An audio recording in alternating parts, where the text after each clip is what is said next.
శ్రీవాసలక్ష్మణగురోస్తనయం సుశీలం తత్ప్రాప్త సర్వ నిగమాంతరహస్య బోధం శ్రీబాలధన్వి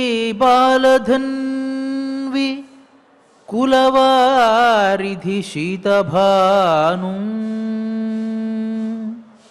శ్రీశైలలక్ష్మణగురుం శిరసా నమామి శ్రీశైలలక్ష్మణగురుం శిరసా నమామి.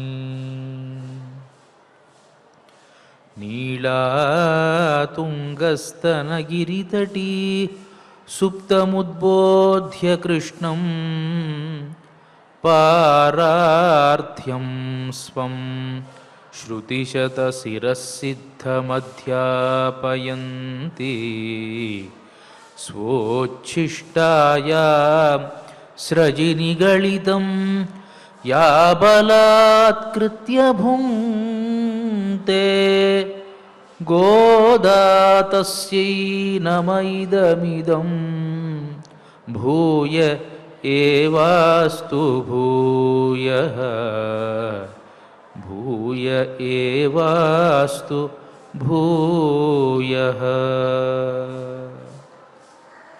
శ్రీమదాదివరాహ క్షేత్ర విభూషితుడు అఖిలాండకోటి బ్రహ్మాండ నాయకుడు అయినటువంటి శ్రీనివాసుని పాదార విందాల చింత నాద నీరాజన మంటప ప్రాంగణంలో తిరుమల తిరుపతి దేవస్థానములు ఆళ్వార్ దివ్య ప్రబంధ ప్రాజెక్టు వారి సౌజన్యంతో శ్రీ వెంకటేశ్వర భక్తి ఛానల్ వారి సాహచర్యంతో తిరుప్పావై కార్యక్రమంలో నేటికి మనం 23వ పాశురంలోకి ప్రవేశించాం. ప్రతిరోజు మాదిరిగానే ముందుగా పాశురాన్ని అనుసంధానం చేసుకుని పాశుర అర్థాన్ని తెలుసుకుందాం. మారిమలై ముழஞ்சில் மன்னிக்கிடந்துறங்கும் ஷீரிய சிங்கம் அறிவுத்து தீவிழித்து வேரிமயிர் பொங்க எப்பாடும் பேர்ந்துதறி மூறி நிமிர்ந்து முழங்கி புறப்பட்டு போதருமா போலே நீ பூவை பூவண்ணா உன் கோயில் நின்னு இங்கனே போந்தருளி கோப்புடைய சீரிய சிங்காசனத்திருந்து யாம் வந்த காரியம் ஆராய்ந்து அருளேலோர் எம்பாவாய். ఆండాళ్ తిరువడిహళే శరణం. ప్రియ భగవద్బంధువులారా, నిన్నటి పాశురంలో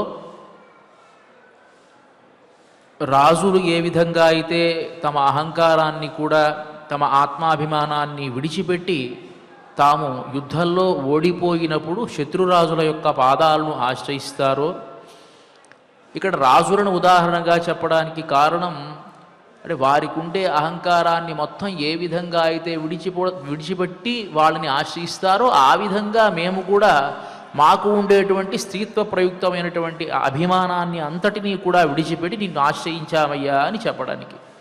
ఇట్లా నిన్ను ఆశ్రయించాము, నువ్వు తప్ప మమ్మల్ని కాపాడేటువంటి వారు ఎవరూ కూడా లేరు అని నీలాదేవిని పురస్కరించుకొని నీలాదేవితో అందరూ కూడా కలిసి ఆ స్వామిని ప్రార్థించడం జరిగింది. ఇక్కడ మనం నిన్నటి రోజున చెప్పుకున్నాం, అహంకారము అనేటువంటిది పరమాత్మ దగ్గరికి వెళ్ళినప్పుడు పనికిరాదు. గజేంద్రుడు తాను పోరాడి తన కాలుని తాను తీసుకోగలను అని చెప్పి మొసలితో చాలా కాలం పోరాడాడు. అంటే తన ప్రయత్నాన్ని తాను చేశాడు. అలా అని మానవ ప్రయత్నం చేయకూడదా అంటే చెయ్యాలి. కానీ పరమాత్మను ఆశ్రయించేటప్పుడు ఎలా ఉండాలి అంటే ఇక నేను చేయగలిగింది ఏమీ లేదు అని ప్రార్థించాలి కదా. అదే చేశాడు ఆయన. కొన్ని సంవత్సరాలు పోరాడాడు, కొన్ని వేల సంవత్సరాలు పోరాడి ఇంకా లావొక్కింతయు లేదు, ధైర్యము విలోలంబయ్యే అని చెప్పి ఇక నాకు శరీరంలో సత్తువ లేదు, ఇక ఇక ధైర్యం కూడా చాలడం లేదు స్వామి, ఇక నువ్వు తప్ప నన్ను కాపాడేటువంటి వారు ఎవరూ కూడా లేరు అని చెప్పి తన ప్రయత్నాన్ని మానిన తర్వాత అప్పుడు వచ్చాడు ఆయన. అంటే తన ప్రయత్నాన్ని మానివేయాలి, తన రక్షణలో తన ప్రయత్నాన్ని పూర్తిగా మానేటువంటి పరిస్థితి. అంతవరకు ప్రయత్నం చేశాడు, కానీ తర్వాత ఇక ప్రయత్నం చేయలేకపోయాడు. పోతే ప్రాణం ఉంటే ఉంటుంది, పోతే పోతుంది, నాకు కావాల్సింది ఏమీ లేదు, నీ పాదార విందాల్లో ఈ పుష్పాన్ని ఉంచడమే అని పడితే అప్పుడు ఆ పరమాత్మ సందర్శనం జరిగింది. అంటే అహంకారము, తను పరమాత్మను ఆశ్రయించేటువంటి సందర్భాల్లో ఎలాంటి అహంకారం, నేను ఫలానా వ్యక్తిని అనేటువంటి భావన అతనికి ఉండకూడదు.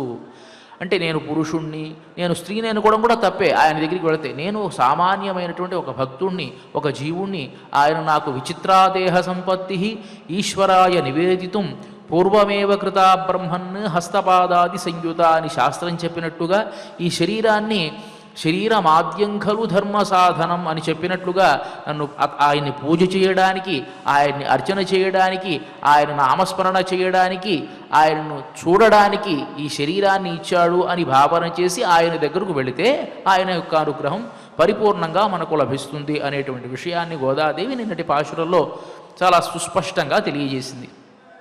ఇప్పటి వరకు మనం చూస్తే మొదటి 5 పాశురాలలో ఉపోద్ఘాతము, తర్వాత 10 పాశురాలలో కూడా గోపబాలికలను ప్రబోధిస్తూ తద్వారా కొన్ని ధర్మ విషయాలు మనకు తెలియజేయడము, సంప్రదాయకమైనటువంటి విషయాలు.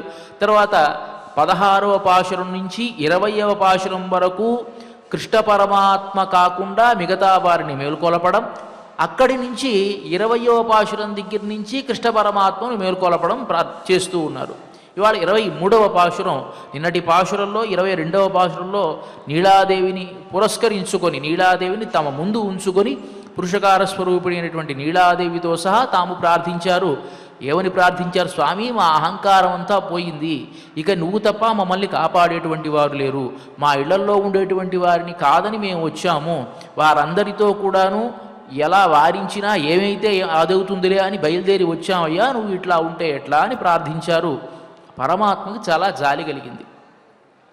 జాలి కలిగి, ఏమిటమ్మా మీరు ఇంత పెద్ద పెద్ద మాటలు మాట్లాడుతున్నారే, మనం అంతా స్నేహితులం కదా, కలిసి ఆడుకునేటువంటి వాళ్ళము కదా, మీకేం కావాలో చెప్పండి అని అంటే ఇవాల్టి ఈ పాశురంలో పరమాత్మను ఏ విధంగా నడుస్తూ బయటికి రావాలో ప్రార్థన చేస్తున్నారు. స్వామి, నీ శయన సౌందర్యాన్ని చూశాం, నీ శయన సౌందర్యాన్ని చూసిన తర్వాత నీ గమన సౌందర్యాన్ని చూడాలి.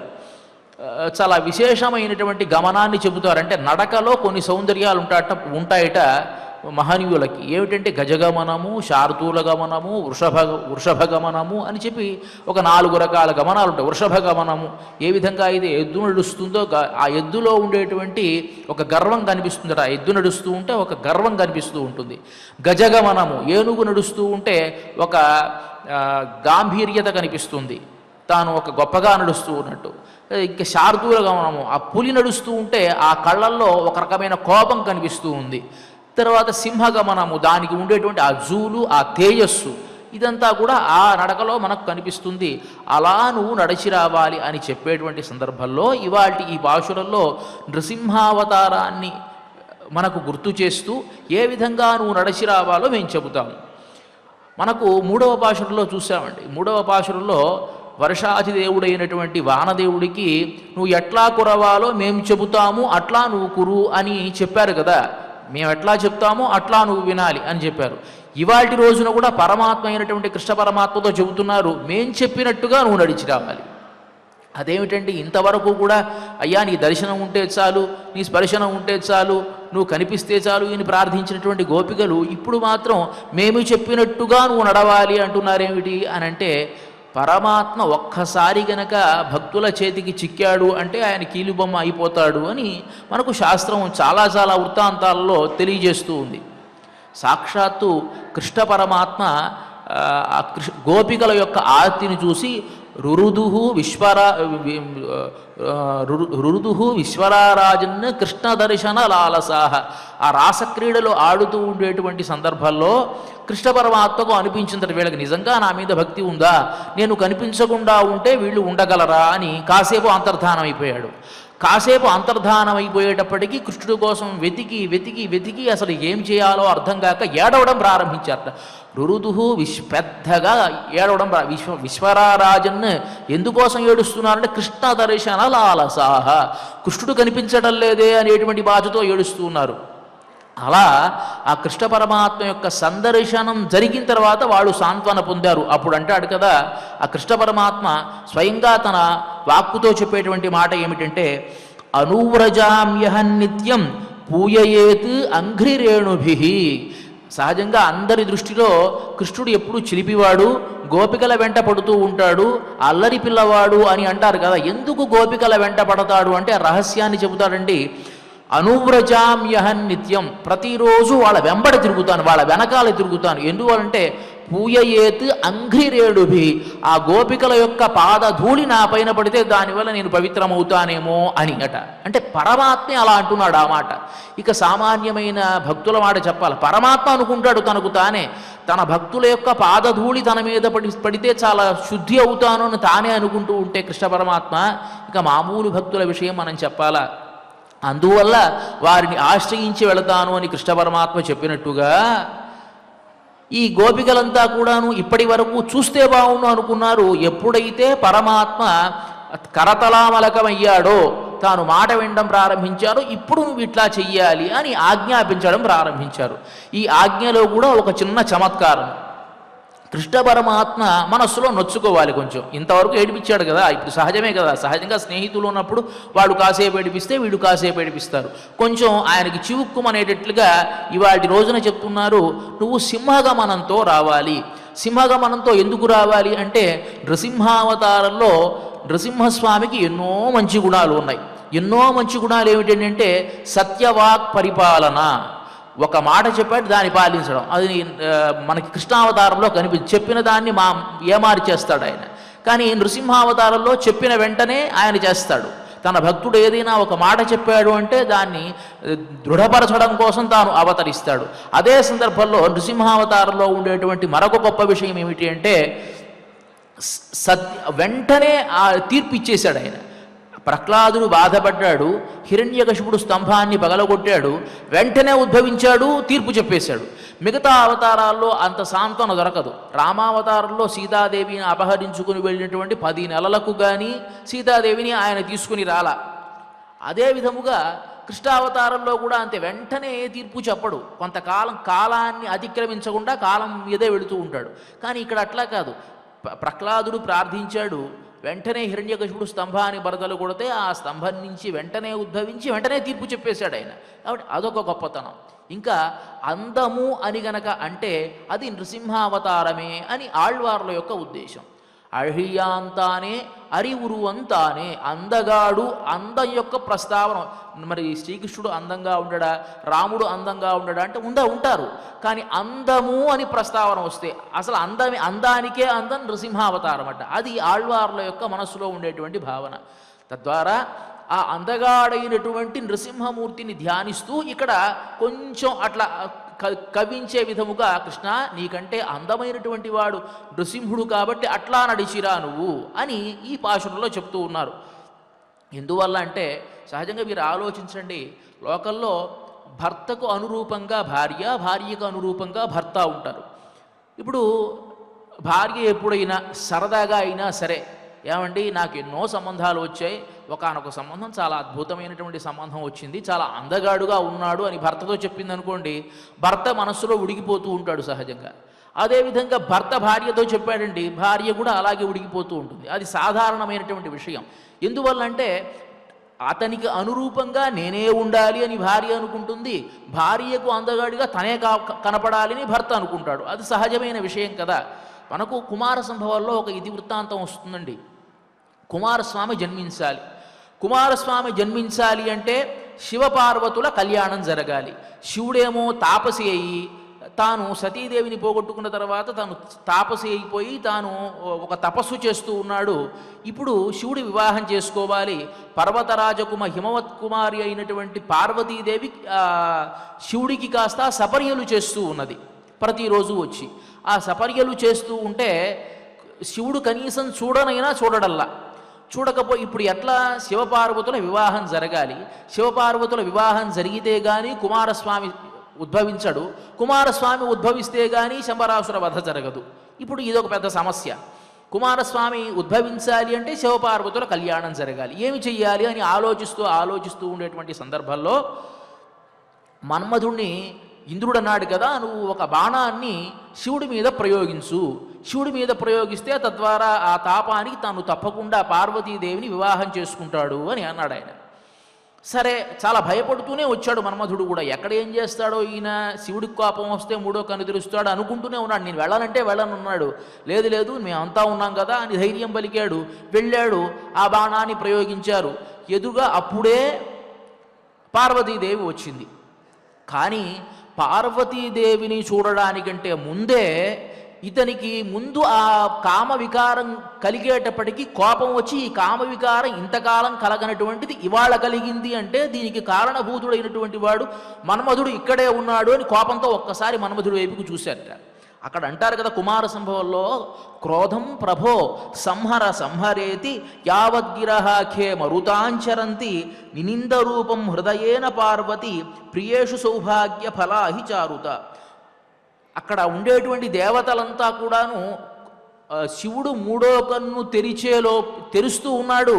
వాళ్ళంతా చెప్తూ ఉన్నారు, ఓ రుద్రుడా, క్రోధం ప్రభో సంహర, ఆ కోపాన్ని ముందు నువ్వు ఆపు, ఆ మూడో కన్ను తెరవద్దు అని చెబుతూ ఉన్నట్ట.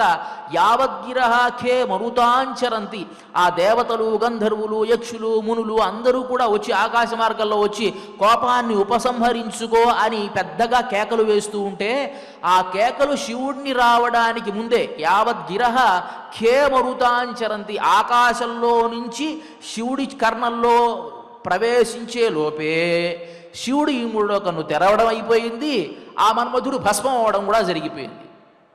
ఇది పార్వతీదేవి ప్రత్యక్షంగా చూస్తూ ఉన్నది. పార్వతీదేవి సాన్నిధ్యంలో జరిగినటువంటి ఒక సంఘటన. అప్పుడు పార్వతీదేవి మనస్సులో అనుకుంది కదా, నినింద రూపం హృదయేన పార్వతి ప్రియేషు సౌభాగ్య తరాహి చారుత. అప్పుడు తను అనుకుందట, నినింద రూపం, తన రూపాన్ని తానే నిందించుకుంది. నినింద రూపం హృదయేన పార్వతి ప్రియేషు సౌభాగ్యతరాహి చారుత. నిజంగా భర్తకు అనురూపమైనటువంటి రూపం దొరకడం అనేటువంటిది ఎంత అదృష్టమో కదా అని. ఇక్కడ అర్థం ఏమిటంటే, అందం ప్రతి వాళ్ళకి ఉంటుంది, అందమైన వాడు రకరకాల అందాలు ఉంటాయి. కానీ ఒక్కొక్కరికి ఒక్కొక్క అందం చూస్తే ఆనందంగా ఉంటుంది. భర్తకి భార్య తప్ప మిగతా వాళ్ళు ఎవరు కూడా అందంగా కనపడకుండా ఉండగలిగేటువంటి అందం భార్యలో కనిపించాలి కదా. అలా లేనప్పుడు వేరే వాళ్ళను చూస్తాడు. ఇప్పుడు పార్వతీదేవి చాలా సౌందర్యవతి. కుమార సంభవంలో బ్రహ్మాండంగా వర్ణిస్తాడు కాళిదాసు, అలాంటి సౌందర్యవతి. కానీ ఈ సౌందర్యం శివుడికి కనిపించడం లేదే, శివుడికి కనిపించడం ఆ సౌందర్యం. అది కాకుండాను ఏమిటి, మధ్యలో ఒక వ్యక్తి వచ్చి, అంటే మన్మథ బాణం ప్రయోగిస్తే కానీ కామ వికారం జన్మించలేదు అంటే ఇక నా రూపం ఏం ప్రయోజనం, నా రూపంతో ప్రయోజనం ఏముంది, కామ వికారం జన్మించినప్పుడు అని నినింద రూపం, ఇంత సౌందర్యవతిగా ఉన్న పార్వతీదేవి కూడా తన రూపాన్ని తానే నిందించుకొని నినింద రూపం హృదయేన పార్వతి ప్రియేషు సౌభాగ్యతరాహి చారుత. భర్తకు ఏ అందమైతే ఇష్టంగా ఉంటుందో ఆ అందాన్ని కలిగినటువంటి భార్య దొరకడం చాలా అదృష్టం కదా అని తన రూపాన్ని తానే నిందించుకుందట. అలా ఇక్కడ ఏం చెప్తున్నారంటే, కృష్ణుడికి కోపం కృష్ణుడికి కొంచెంగా అసూయ కలగాలి. ఇప్పుడు సహజంగా చమత్కారంగా అనుకుంటూ ఒక బొమ్మ పెట్టుకుంటారు. ఈ బొమ్మలో ఉన్నటువంటి వాడు నాకు చాలా ఇష్టమైనటువంటి వాడు అని పెట్టి తిరుగుతూ ఉన్నారనుకో, వీడికి మగవాడికేమో ఉత్సుకత ఉంటుంది, ఎవరా అని చూస్తీరా అతనే ఉండేది. ఇప్పుడు నృసింహావతారమైనా, కృష్ణావతారమైనా, రామావతారమైనా ఆయనే, అదేం కాదనడల్లా. కానీ సహజంగా భార్యాభర్తల ఆటల్లో చెప్తారు కదా, ఈ బొమ్మలో ఉన్నటువంటి వాడు చాలా అందంగా ఉన్నాడు అంటే చూడడానికి ప్రయత్నం చేస్తారు. చీరా చూస్తే అతని బొమ్మే, అది ఎప్పుడో యువకుడుగా ఉన్నప్పుడు. ఇప్పుడేమో వార్ధక్యం వచ్చి తెల్లగడ్డాలు వచ్చి అన్నీ వచ్చి ఉంటాయి వాడికి. కానీ అది వయస్సులో ఉన్నప్పుడు ఆ కొంతసేపు వాడికి ఒక రకమైనటువంటి ఉత్సుకత ఏర్పడుతుంది, అయ్యయ్యో నాకంటే నా భార్య ఎవరో ఇష్టపడుతోంది కదా అని. అలా కృష్ణ పరమాత్మను గుచ్చే విధముగా ఈ పాశురంలో చెప్తూ ఉన్నారు. ఆ నృసింహస్వామి యొక్క సౌందర్యాన్ని ఈ పాశురం ద్వారా తెలియజేస్తూ అట్లాంటి గమనంతో నువ్వు రావాలి అని చెప్పి, ముందుగా పాశుర అర్థాన్ని తెలుసుకుందాము, తర్వాత పాశుర వ్యాఖ్యానాన్ని తెలుసుకుందాం. మారి మలై ముడియంజిల్. మారి వర్షాకాలంలో, మలై ముడియంజిల్ పర్వత సానువులలో, మన్ని కిడందు ఉరంగుం, మన్ని స్థిరముగా, కిడందు ఉరంగుం పడుకొని నిద్రిస్తూ ఉండేటువంటి, శీర్య సింగం మంచి ప్రభావము కలిగినటువంటి సింహము. ఏం ప్రభావం అండి అంటే, తను గనక పడుకుంది అంటే, సింహం గుహ అంటే ఏ జంతువు కూడా అటువైపు వెళ్ళదు, భయపడిపోతుంది. సింహం గుహ అంటే ఏ జంతువు కూడా వెళ్ళదు, అలాంటి ప్రభావం కలిగినటువంటిది. శీర్య సింగం అరివుత్. వర్షాకాలం అంతా కూడా ఆగిపోయింది. వర్షాకాలం అంతా ఆగిపోయిన తర్వాత ఒక్కసారిగా తాను మేల్కొంది, తెలివి తెచ్చుకుంది. అరివుత్ తీవిழுத்து. ఒక్కసారిగా లేచి ఆ కళ్ళు ఒక్కసారి తెరవగానే ఇంతకాలం తనతో పడుకున్నటువంటి ఆడసింహం కూడా భయపడేట్టుగా ఒక్కసారి చూస్తుందట ఆ సింహం. తీవిழுத்து వేరిమయిర్ పొంగ. ఆ సింహానికి స్వతసిద్ధంగానే ఆ వెంట్రుకలకి ఒక రకమైనటువంటి గంధం ఉంటుంది. మనం చెప్తాం మదగజం స్రవించడం అని, ఏనుగులకి ఒక మదగజం ఉంటుంది. అట్లానే ఈ సింహానికి కూడా ఆ వెంట్రుకల్లో ఒక స్వతసిద్ధమైన జాతికి సంబంధించినటువంటి ఒక రకమైన గంధము. మన శరీరంలో మనకి చెమట పడితే ఏ రకమైన సుగంధం వస్తుందో సరే, దానికి ఉండేటువంటి సుగంధం దానిది. దానికి మాత్రం జాతికి ఉండేటువంటి ఒక సుగంధం అంట. మనకే ఈ దుర్గుణాలన్నీ ఉంటాయి, జంతువులన్నీ బాగానే ఉంటాయి. ఆ వేరి మయిర్ పొంగ, ఆ జూలంతా కూడా ఎప్పాడం పేర్ந்து ఉదరి. అది ఏం చేస్తుంది, ఎంత బాగా గమనించిందో చూడండి. ఒక నేషనల్ జియోగ్రఫిక్ ఛానల్లా చెప్తుంది. అది పడుకుంది, వర్షాకాలం అంతా ఆగిపోయింది. అప్పుడు ఆ సింహం నెమ్మదిగా లేచింది, 4 వైపులా కోపంగా చూస్తూ ఉంది. అగ్నిశిఖలంతా కూడా జాజ్వల్యమానంగా ప్రకాశించేట్టుగా చూసి ఏం చేసింది, సీరియసింగా వరివెత్తు తీవిழுத்து వేరి మయిర్ పొంగ. తన ఈ జూలంతా కూడా ఒక్కసారి నిక్కబొడుచుకొని వేరి మయిర్ పొంగ ఎప్పాడు 4 వైపులా చూస్తుంది. 4 వైపులా చూసి పేర్ంది ఒకసారి దులుపుకుంటుంది, ఒళ్ళంతా కూడా ఒక్కసారి దులుపుకుంటుంది. ఉదరి పేర్ంది ఉదరి. తర్వాత ఏం చేస్తుంది, ఆ శరీరాన్ని అంతటిని కూడా తన ఆధీనంలో తెచ్చుకోవడానికి ముందు కాళ్ళను ముడుచుకొని వెనక కాళ్ళను చాచి, తర్వాత వెనక కాళ్ళను ముడుచుకొని ముందు కాళ్ళను చాచి, బాగా కాసేపు ఆ శరీరాన్ని తన అధీనంలోకి తెచ్చుకోవడానికి ప్రయత్నం చేస్తుంది. ఎప్పాడం మూరు నిమిరింది. అప్పుడు మూరి ఒకసారి నిమిరింది, ముళంగి పురప్పటి మూరి నిమిరింది. ఈ రకంగా తన శరీరాన్ని ఆధీనంలో తెచ్చుకొని ముళంగి ఒక్కసారి గర్జిస్తుందట. అప్పటి వరకు గర్జించదు. మొదట లేస్తుంది, 4 వైపులా కోపంగా చూస్తుంది, తర్వాత తన జూరుని విదిలించుకుంటుంది, శరీరాన్ని ఒక్కసారి దులుపుకుంటుంది, తర్వాత తాను తన శరీరాన్ని ఆధీనంలోకి తెచ్చుకుంటుంది. ఇదంతా చేసినటువంటి సింహము ఒక్కసారిగా అప్పుడు గర్జిస్తుందట. ముడంగి పురప్పట్టు, అప్పుడు బయలుదేరుతుంది తన ఆ గుహ నుంచి. పురప్పట్టు పోదరుమా పోలే.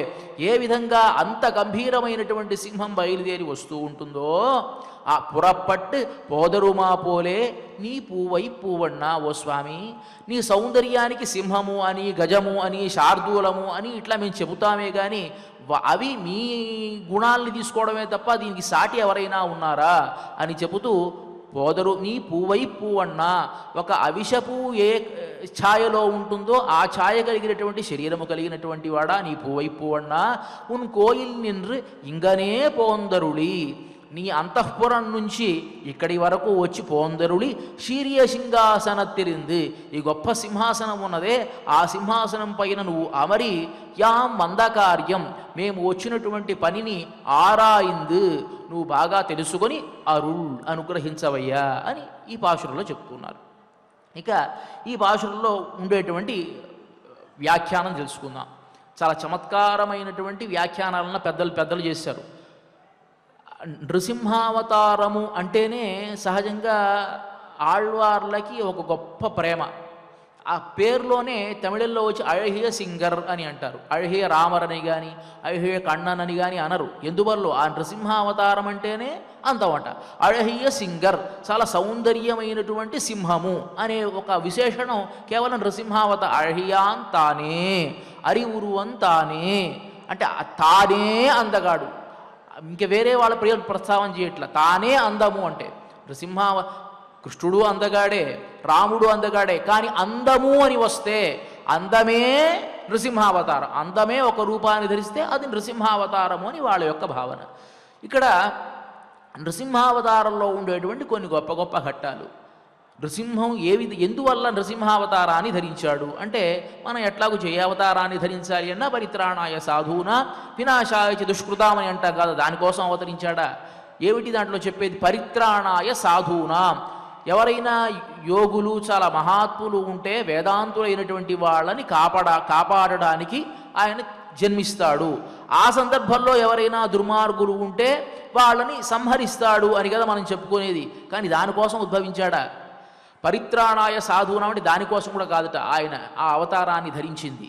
ఏమిటి అంటే ఆ రహస్యాన్ని చెప్తారు. నిజంగా ప్రహ్లాదుణ్ణి కాపాడాలి అనుకుంటే ఎప్పుడు చాలాసార్లు కాపాడుతున్నాడే. ప్రహ్లాదుణ్ణి సంహరించడం కోసం హిరణ్యకశిపుడు సముద్రంలో పడవేశాడు, అప్పుడు కాపాడాడు. తర్వాత నిప్పుల్లోకి తోశాడు, అప్పుడు కాపాడాడు. వృషసర్పాలతో కాటు వేయించాడు, అప్పుడు కాపాడాడు. పర్వతంపై నుంచి పడేశాడు, అప్పుడు కాపాడాడు. విషపానం చేయించాడు, అప్పుడు కాపాడాడు. అప్పుడు కాపాడినటువంటి ఈ పరమాత్మ ఇప్పుడు మాత్రం ఎందుకు ఆవిర్భవించాలి అని అంటే మనకి భాగవతం తెలియజేస్తుంది కదా.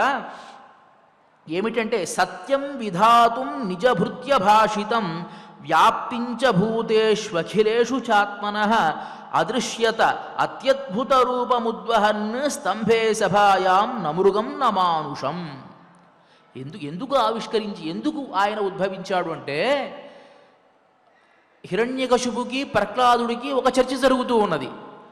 మామూలుగా హిరణ్యకశిపుడు ప్రహ్లాదుడిని చంపడానికి వస్తే ఏ విధంగా అయినా కాపాడేస్తాడు, పెద్ద విషయమేమీ కాదు. అన్ని రకాలు చెప్పాం కదా, ఇన్ని ప్రయత్నాలు చేశాడు ప్రహ్లాదుడిని చంపడానికి. ఇన్ని రకాల ప్రయత్నాలు చేసినటువంటి వాడు కత్తెత్తితే అప్పుడు ఆ కత్తి పూలమాల అయ్యేట్టుగానే ఏదో ఒకటి చేయగలడు, పెద్ద విషయమేం కాదు. కానీ వీళ్ళ ఇద్దరికీ కూడా ఒక సంభాషణ జరిగింది. ఏమిటంటే, నీ హరి అంటావు, ఆయన ఎక్కడ ఉంటాడు, అసలు ఆయన పరమాత్మే కాడు అంటే నువ్వెలా అంటావు నాన్న, ఆయన అంతటా వ్యాపించి ఉంటాడు. ఆయన కంబుడు అంటాడు కదా, మామేరు కుండినముళన్ ఇన్నింద్ర తూణిను ఉళన్ నీ సొన్న చొల్లిலும் ఉళన్ ఇత్తన్మై కాను.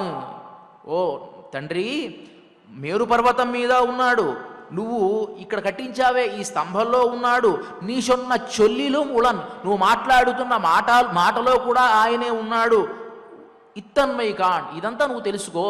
నీలో ఇంకా అంటాడు కదా, త్వయ్యస్తి మయ్యస్తి చ, నీలో కూడా ఉన్నాడు నాలో కూడా ఉన్నాడు. ఆయన ఎక్కడ లేడని చెప్పను, ఇందుగలడు అందులేడని సందేహము వలదు అని చెప్పినట్టుగా అంతా వ్యాపించి ఉన్నాడు అని చెప్పేశాడు ఈయన. ఇప్పుడు ఈ అంతటా వ్యాపించి ఉన్నాడు అని చెప్పినటువంటి వాడు అంతటా వ్యాపించి ఉండేట్టుగా కనిపించాలి కదా. ఏముంది, కాపాడాలి అంటే కాపాడు. కానీ సత్యం విధాతుం నిజభృత్య భాషితం. ప్రహ్లాదుడు ఒక మాట చెప్పాడు, ఆ మాట చెప్పిన తర్వాత అదేమీ పాటించకుండా హిరణ్యకశిపుడిని సంహరిద్దామంటే పెద్ద విషయం ఏం కాదు, సంహరించేస్తాడు. కానీ తన భక్తుడు చెప్పినటువంటి మాట వృధా పోవడంలా, అంతటా వ్యాపించి తాను ఉన్నాడు అని చెప్పినటువంటి ఒక మాట చెప్పాడు కదా, దాన్ని పట్టుకున్నాడు. దాన్ని పట్టుకుని ఇప్పుడు ఇక్కడ ఉన్నాడా అని అడిగితే అప్పుడు అక్కడి నుంచి ఉద్భవించాడు. చాలా అద్భుతమైనటువంటి అవతారం. అసలు వ్యాస మహర్షి భాగవతాన్ని రచించడానికి ఎందుకు భాగవతాన్ని రచించాడంటే మనశ్శాంతి కలగల. ఆయన భారతాన్ని రచించాడు, తర్వాత వేదాలన్నీ విభజించాడు. ఇంత చేసినటువంటి వేదవ్యాస మహర్షికి కూడా తృప్తి కలగల. చాలా బాధపడుతూ ఉన్నాడు. సరస్వతి నదీ తీరంలో ఆలోచిస్తూ ఉన్నాడు, ఎందుకు ఈ మనశ్శాంతి కలగడం లేదు నాకు, ఇంత చేశానే, ఇన్ని పురాణాల వరకు రచించాను కదా, అయినా కూడా నాకు మనశ్శాంతి కలగడం లేదే, ఎన్నో గొప్ప గొప్ప కార్యక్రమాలు చేశాను, ఎన్ని చేసినా కూడాను నాకెందుకు మనశ్శాంతి కలగడం లేదు అని చెప్పి సరస్వతి నదీ తీరంలో ఆలోచిస్తూ ఉంటే అప్పుడు నారద మహర్షి కనిపించాడు. ఆ నారద మహర్షి కనిపించి, ఏమయ్యా చక్కగా పురాణాలు రచిస్తూ ఉన్నావు, తర్వాత వేద విభాగం చేశావు, తర్వాత బ్రహ్మసూత్రాన్ని రచించావు, ఇంత గొప్ప గొప్ప కార్యక్రమాలు చేశావు, చక్కగా మనశ్శాంతిగా ఉన్నావా అని అడిగాడు ఈయన. అప్పుడు ఈయన అన్నాడు కదా, ఇలా ఆలోచిస్తూ ఉండేటువంటి సందర్భంలో నారద మహర్షి కనిపిస్తే ఆయన అంటాడు, అస్త్యేవ మే సర్వమిదం త్వయోక్తం తథాపి నాత్మా పరితుష్యతే మే. ఓ నారద మహర్షి, నువ్వు చెప్పిన పనులన్నీ చేశాను, నువ్వు చెప్పావు కదా, వేదాన్ని విభజించాను, తర్వాత బ్రహ్మసూత్రాలు రచించాను, భారతాన్ని పంచమ వేదం అని చెప్పబడేటువంటి భారతాన్ని రచించాను, ఇదన్నీ చేశాను. కానీ తథాపి నాత్మా పరితుష్యతేమే, అయినా కూడా నా మనస్సుకి ఆనందం కలగడం లేదే. తన్మూలం అవ్యక్తం అగాధబోధం పృచ్ఛామహే త్వాత్మభవాత్మభూతం. ఇప్పుడు నువ్వు వచ్చావు మహానుభావుడిలాగా, నీకు అగాధమైనటువంటి విషయాలని కూడా తెలిసిన వాడివి కదా, నువ్వు చెప్పు, నువ్వు చెప్తే నా శంక ఏదైతే ఉంటుందో అది తీరిపోతుంది, ఏం చేయమంటావు అని ప్రశ్నించాడు. అప్పుడు నారద మహర్షి అన్నాడు కదా, భవతానుజితప్రాయం యశో భగవతోమలం ఏనైవసౌ నతుష్యేత మన్యే తద్దర్శనంఖిలం. ఓ వేదవ్యాస మహర్షి, నువ్వు చాలా చేసావు కానీ పరమాత్మకు పరమాత్మ ద్వారా ఆనందింపబడేదో లేకపోతే పరమాత్మ ఆనందింపబడే పని ఏదో నువ్వు చేయలే పరిపూర్ణంగా. నువ్వు ఏం చేశావు? యథా ధర్మాదయశ్చార్థ మునివర్యాను కీర్తితా నతథా వాసుదేవస్య మహిమస్యానువర్తతే. నువ్వు చాలా చేశావు, ధర్మ అర్థ కామ మోక్షాలకు సంబంధించినటువంటి ఎన్నో పనులు చేశావు, కానీ నువ్వు నతథా వాసుదేవస్య మహిమాన్యనువర్తతే. కృష్ణుడు యొక్క వైభవాన్ని నువ్వు కొనియాడల. వాసుదేవస్య అంటే వసుదేవస్య అపత్యం పుమాన్ వాసుదేవ అని, అంటే వసుదేవుని యొక్క కుమారుడైనటువంటి కృష్ణ పరమాత్మను నువ్వు పొగడల. ఆయన్నే పొగుడుతూ ఏదైనా గ్రంథం రాశావా అని అంటే దానికోసమే భాగవతం రాశాడు వేదవ్యాస మహర్షి. అంటే కృష్ణ పరమాత్మ యొక్క వైభవాన్ని తెలియజేయడం కోసమే భాగవతం రాశాడు. ఆ కృష్ణ పరమాత్మ జననాన్ని అభివర్ణిస్తూ అంటాడు కదా, తమద్భుతం బాలకం అంబుజేక్షణం. అసలు అద్భుతం అండి ఆ బాలక అంబుజేక్షణం. ఆ తామర పుష్పాల లాంటి కన్నులు కలిగినటువంటి ఆ బాలుడు పుట్టడం, ఆ బాలుడు ఈ లోకానికి రావడం అనేటువంటిదే అద్భుతం అని కీర్తించినటువంటి వేదవ్యాస మహర్షి నృసింహావతారాన్ని వర్ణించేటువంటి ఈ సందర్భంలో ఆ స్తంభం నుంచి వచ్చాడు అని చెప్పేటువంటి ఆ సందర్భంలో వ్యాప్తించ భూతేష్వఖిలేషు చాత్మనః అదృశ్యత అత్యద్భుత రూపముద్వహన్ స్తంభే సభాయాన్ నమృగన్ నమానుషం. ఏంటట? అత్యద్భుతం అని వర్ణిస్తాడు. అక్కడ అద్భుతం అన్నాడు, ఇక్కడ అత్యద్భుతం అన్నాడు. తమద్భుతం బాలకం అద్భుతమే గొప్ప విషయం, కానీ అత్యద్భుతం అంటే దానికంటే గొప్పది, చాలా ఆశ్చర్యకరమైనటువంటిది. అసలు ఆ స్తంభం నుంచి వస్తూ ఉంటే ఆ నృసింహ అవతారాన్ని చూస్తూ ఉంటే ఎంత ఆశ్చర్యంగా ఉన్నది. ఆ అవతారం ఏమిటి, ఆ అవతారంలో వచ్చేటువంటి విధానం ఏమిటి, ఎంత గొప్పగా వచ్చాడు ఆయన ఆ స్తంభం నుంచి అని చెప్పి ఆ స్వామి యొక్క వైభవాన్ని కీర్తిస్తాడు వేదవ్యాస మహర్షి. మరి అలా వచ్చినటువంటి వాడు కదా, అలా నువ్వు రావాలి. నువ్వు ఆ మారిమలై ముళంజిల్ మన్నిక్కిడందురంగుం. ఎక్కడి నుంచి వచ్చాట ఆయన? వైకుంఠం నుంచి వచ్చాడు, వైకుంఠం నుంచి బయలుదేరి వచ్చాడు అని కదా. వైకుంఠం నుంచి వచ్చాడు, ఆ స్తంభంలో ప్రవేశించి వచ్చాడు. దాని చమత్కారంగా వేదాంత దేశుల వారు అంటారు కదా, ప్రత్యాదిష్ట పురాతన ప్రహరణ గ్రామ క్షణం పాణిజై అవ్యాత్రీణి జగంత్యకుంఠ మహిమా వైకుంఠ కంఠీరవ. ప్రత్యాదిష్ట పురాతన ప్రహరణ, ఆయన ఎన్నో రకాల ఆయనకు ఆయుధాలు ఉన్నాయి. దాంట్లో ముఖ్యంగా చెప్పుకోవలసినటువంటి ఆయుధాలు పంచాయుధాలు. అంటే ఏమిటి? చక్రము, శంఖము, గద, తర్వాత ఖడ్గము, ధనస్సు. ఇవన్నీ ఈ 5 చాలా ప్రముఖమైనటువంటి ఆయుధాలు. ఆయన ఈ ప్రత్యాదిష్ట పురాతన ప్రహరణ. ఇప్పుడు వాడి బోరు కొట్టిందట ఆయనకి. మనకు కూడా అంతే కదా, వాడి ఏదైనా ఒక వస్తువు కొత్తలో ఉంటే బాగా ఆనందంగా ఉంటుంది. అది చమత్కారంగా చెప్తున్నారు వేదాంత. వాడి బోరు కొట్టి ప్రత్యాదిష్ట పురాతన ప్రహరణ గ్రామ క్షణం పాణిజై అవ్యాత్రీణి జగంత్యకుంఠ మహిమా వైకుంఠ కంఠీరవ. ఆయన తన సుదర్శనాన్ని వీటినన్నింటినీ అవి కూడా చూసేయట. ఈయనకేంటి నన్ను చూస్తే బోరు కొడుతూ ఉన్నాయని చెప్పి వచ్చి ఆయన చేతిలో దూరేయట, ఆయన వేళ్లలో దూరింది అట్లా గోళ్లలాగా. అవ్యాత్రీణి జగంత్యకుంఠ మహిమ వైకుంఠ కంఠీరవ. ఆ చేతిలో వచ్చేటువంటి గోళ్లలాగా మారిపోయాయి. అంటే 5 వేళ్ళు కదా, ఆ 5 ఆయుధాలు కూడాను 5 గోళ్లలాగా మారిపోయాయి. అంటే చేతికి ఎట్లా అయితే ఉంగరం పెట్టుకుంటామో అట్లా గోళ్ళు ధరించి వెళ్ళాడు ఆయన. ఇప్పుడు చూడండి, ఒకప్పుడు మనం ఫోన్ వాడేవాళ్ళం, మోటరోలా అని ఉండేది, చాలా బరువు ఉండేది. దానికంటే తర్వాత స్మార్ట్ ఫోన్ వచ్చింది, దానికంటే స్మార్ట్ ఫోన్ వచ్చింది, ఇప్పుడు ఇంకా స్మార్ట్ ఫోన్స్ వస్తున్నాయి.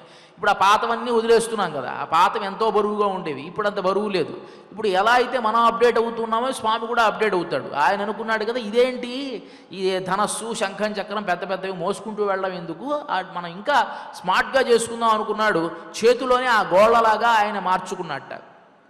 మార్చుకొని ఆ ఉండేటువంటి హిరణ్యకశిపుని ఎక్కడ ఉన్నాడయా ఇందుగలడు అందులేడని మొత్తం ప్రశ్న వేస్తే అప్పుడు అంటారు ఆళ్వార్లు, ఎంగుముళన్ కண்ண నిன்று మహనైక్కాయింది ఇంగిల్లయాల్ என்று இரணியன் தூண் புடைப்ப అంగప్పొழுదే అవన్ వీయత్తోన్య ఎన్ సింగపెరుమాన్ పెరుమై. నిజంగా నా నృసింహస్వామి యొక్క వైభవాన్ని ఎవరు చెప్పగలరు? ఏమిటి? ఎంగుముళన్ కണ്ണన్, అంతటా వ్యాపించి ఉన్నాడు పరమాత్మ అని అంటే అనేటువంటి ఆ మహనై కాయింది ఆ ప్రహ్లాదుణ్ణి పట్టుకొని ఇంగిల్లయాల్ ఎండ్రు, ఇప్పుడు నేను ఈ స్తంభాన్ని చూస్తాను, ఈ స్తంభంలో గనక లేని పక్షంలో నీ అంతు చూస్తాను అని చెప్పి ఇరణియన్ తూణ్ పుడైప్ప, ఆ స్తంభాన్ని తన చేతితో ఒక్కసారి గుద్దగానే అంగప్పొழுదే అవన్ వీయత్తోన్నియ, అప్పుడే ఒక్కసారిగా ఆయనకి భయం పుట్టేట్టుగా వచ్చినటువంటి ఎన్సింగ పెరుమాన్ పెరుమై, నా నృసింహస్వామి యొక్క వైభవాన్ని ఎవరైనా తెలుసుకోగలరా అని ఆళ్వార్లు అంటారు. అలా తన భక్తుడు చెప్పి నిజభృత్య భాషితం, ఆ భక్తుడు చెప్పినటువంటి మాటనే ఆధారంగా చేసుకుని వచ్చినటువంటి వాడు. భక్తస్య దానవశిశోహో పరిపాలనాయ భద్రాన్ నృసింహ కుహనా అధిజగ్ముషుస్తే స్తంభైకవర్ణం అధునాపి కరీష నూనం త్రైలోక్యమేతదఖిలం నరసింహ గర్భం. చమత్కారంగా అంటాడు స్థూణా పితామహ్యభూతు అని. ఇప్పుడు ఎప్పుడైతే ప్రహ్లాదుడు అంతటా వ్యాపించి ఉన్నాడు అని చెప్పాడో పరమాత్మ అన్నిటిలోనూ వ్యాపించి ఉన్నట్ట, అన్నిటిలోనూ వ్యాపించేశాడు. ఇప్పుడు ఏం చేశాడు? హిరణ్యకశిపుడు ఒక స్తంభాన్ని మాత్రమే పడగొట్టాడు. ఆ స్తంభం కూడా ఎలాంటిది అంటే, ఆ స్తంభం కూడా తాను దగ్గరుండి కట్టింది, తాను దగ్గర ఉండి కట్టినటువంటి స్తంభము. అక్కడ స్తంభైక వర్ణం అధునాపి కరీష రుణం, తాను దగ్గరగా ఉండి కట్టినటువంటి స్తంభం. ఈ స్తంభంలోకి ఎట్లా వస్తాడు ఆయన? రాడు కదా అని అనుకుని దాన్ని పగలగొట్టాడు. దాని నుంచి నృసింహస్వామి వచ్చాడు, వచ్చి ఈయన సంహరించాడు. బాగానే ఉన్నది. ఇక్కడ చమత్కారం ఏమిటి అంటే, మన ఆచార్యులు చెప్పేది ఒక స్తంభాన్ని పగలగొడితే ఆ స్తంభం నుంచి వచ్చాడు పరమాత్మ, కానీ మిగతా అని అట్లానే ఉన్నాయి కదా, అన్నిటిలోనూ వ్యాపించి ఉన్నాడు. ఇప్పుడు ఒక ఆవు ఈనింది అనుకుంటాం, ఒక దాంట్లో నుంచి ఒక ఆవు వచ్చింది, కానీ అన్ని కడుపుతో ఉన్నాయి, కానీ ఈనల అంటే ఏంటి? అన్నీ అంటే పరమాత్మ ఇప్పటికీ కూడా అన్నిటిలో అలాగే వ్యాపించి ఉన్నట్ట. ఎప్పుడైనా సరే రావడానికి సిద్ధంగా. కేవలం ఒక స్తంభం మాత్రమే ఈనింది, ఆ స్తంభమే బ్రహ్మకు నానమ్మైందట. స్థూణ పితామహ్యభూతని చమత్కారంగా అంటాడు.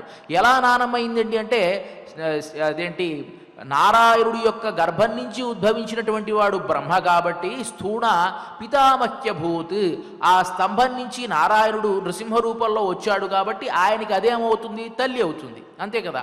ఆ స్తంభం తల్లి అయింది, బ్రహ్మకు కాస్త నానమ్మైందట.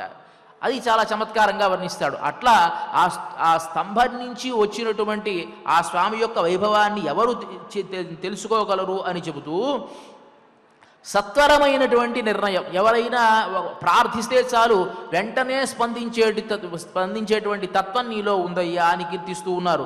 అలా నువ్వు రావాలి, అలా నువ్వు వచ్చి మమ్మల్ని అనుగ్రహించాలి, ఆ సింహగమనంతో నువ్వు రావాలి అని చెబుతూ ఇక్కడ ఆ నృసింహావతారం యొక్క వైభవాన్ని ఇంకా ప్రస్తుతిస్తున్నారు కదా. సాక్షాత్ శ్రీ ప్రేషితాదేవై దృష్ట్వా తన్మహదద్భుతం అదృష్టశ్రుతపూర్వత్వాత్ నోపేయాయ విశంకిత.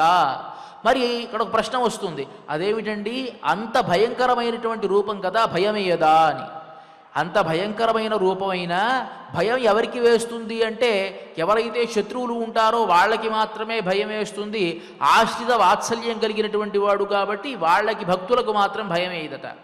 ఇంత చేసినా, ఇంత హిరణ్యకశిపుని వధించినప్పటికీ కూడాను అలాంటి ఆ నృసింహస్వామి ఈ ప్రహ్లాదుని చూసి అంటారు కదా, తాత ప్రశమయ ఉపేహి స్వపిత్రే కుపితం ప్రభుం స్వపాదమూలే పజితం తమర్భకం విలోక్య దేవ కృపయా పరిప్లుత ఉత్థాప్య తచ్చీర్ష్ణ్య అదాత్ కరాంబుజం.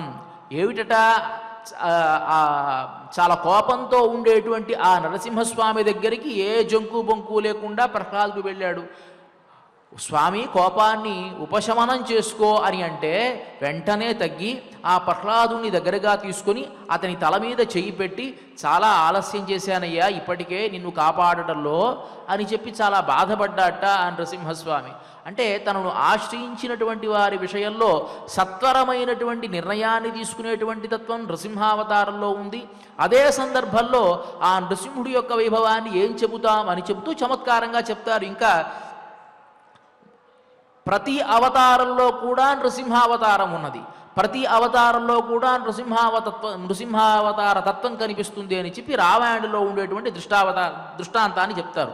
అక్కడ మారీచుడి దగ్గరికి రావణాసురుడు వచ్చినప్పుడు మారీచుడు అంటాడు కదా, ఆయన సామాన్యుడు కాదు, తస్యసా నరసింహస్య సింహోరస్కస్య భామిని. రాముడు ఎవరనుకుంటున్నావు? నృసింహస్వామి, ఆయన దగ్గరికి వెళ్ళడానికే నువ్వు తగవు అని చెప్పి అక్కడ హెచ్చరిస్తాడు.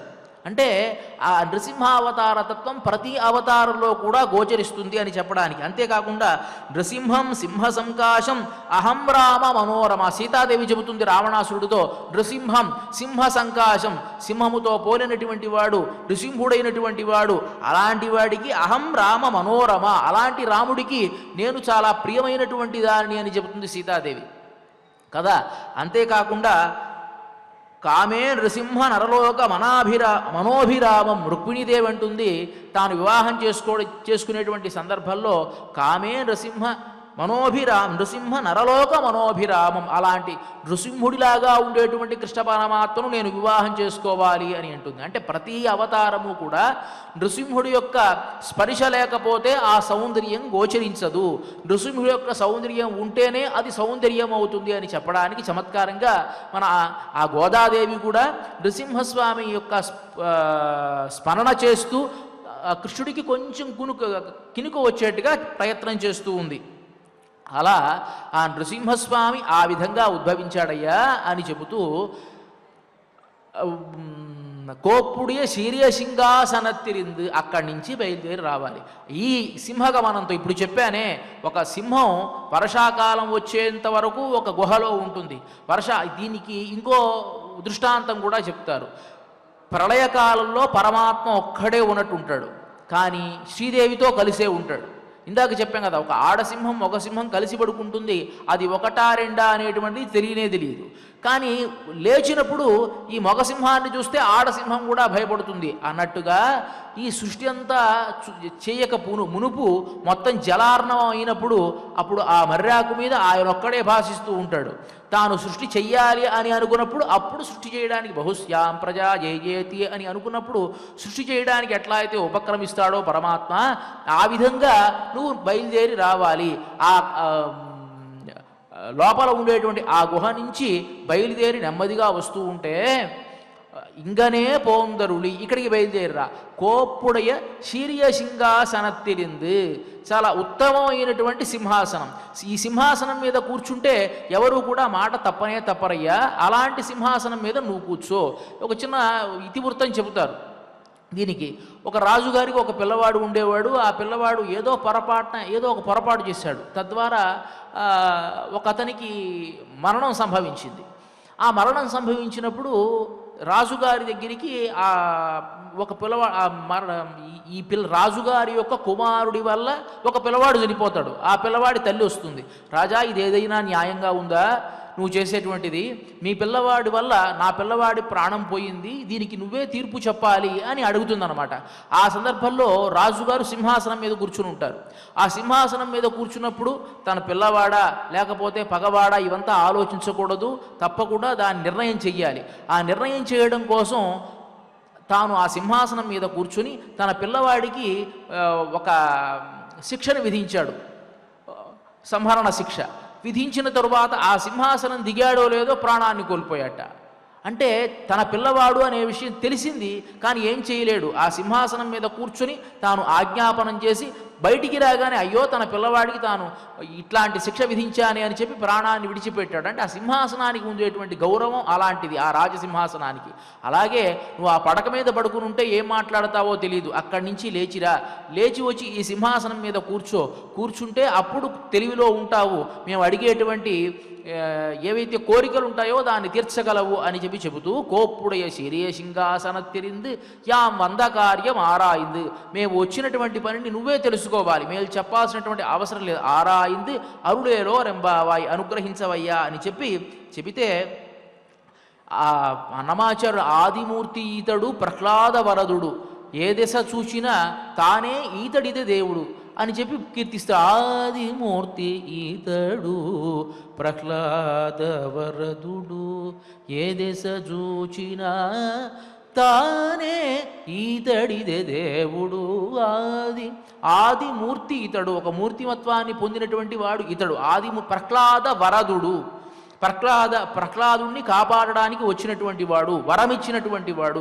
ఏ దశ చూచినా మొత్తం వ్యాపించి ఉండేటు, ఏ దశ చూచినా తానే ఈతడిదే దేవుడు అని చెప్పినట్లుగా ఇందాక మనం చెప్పాం కదా, త్రైలోక్యమేతదఖిలం నరసింహ గర్భం అని చెప్పినట్టుగా ఇంకా ప్రహ్లాదుడు చెప్పినట్టుగా అన్నీ వ్యాపించి ఉన్నాడు. కేవలం ఒక స్తంభం మాత్రం కన్నది, మిగతా అంతా వ్యాపించి ఉన్నట్ట ఆ పరమాత్మ ఆ సత్యవాక్ పరిపాలన చేయడం కోసం.